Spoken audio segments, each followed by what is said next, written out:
Hi friends, చూడండి ఈరోజు అయితే నేను క్యాప్సికమ్ కర్రీ చేద్దాం అనుకుంటున్నాను. ఆయిల్ పాయింట్ వేసి చూడండి క్యాప్సికమ్ అయితే కట్ చేసాను. బట్ ఇంకా క్యాప్సికమ్ కట్ చేయలేదని కట్ చేస్తాను. ప్లస్ నేనైతే చూడండి పొటాటో నేను తీసుకున్నాను, క్యాప్సికమ్ తీసుకున్నాను. ఈ రెండు కూడా మిక్స్ చేసి వేస్తే కొంచెం ఇష్టంగా బాగా తింటారు కాబట్టి ఫ్రెండ్స్ ఫ్రై అయిపోయింది. దీంట్లో అయితే బంగాళదుంపలు వేస్తాను.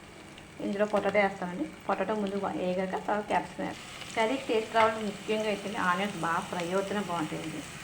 నాకు కంగర నేను ఏం చేస్తానంటే ఒక్కొక్కసారి ఆఫ్ అయిపోతే బాగా ఫ్రై చేసి వేసేస్తాను. మనం ఇది వేసేద్దామని క్యాప్సికమ్ ఫ్రై బాగుంటుందా లేకపోతే బంగాళదుంప వేసుకుంటే బాగుంటుందా మీరు కామెంట్ చేయండి. నాకైతే చూడండి కారం కూడా వేస్తాను. ఇక్కడ సిమ్లో వేద్దాం మొగ్గుతుంది.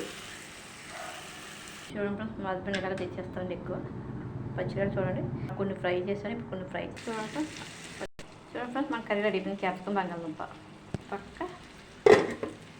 పచ్చడి వేసుకొని రెడీ అయిపోయింది. ఓకే.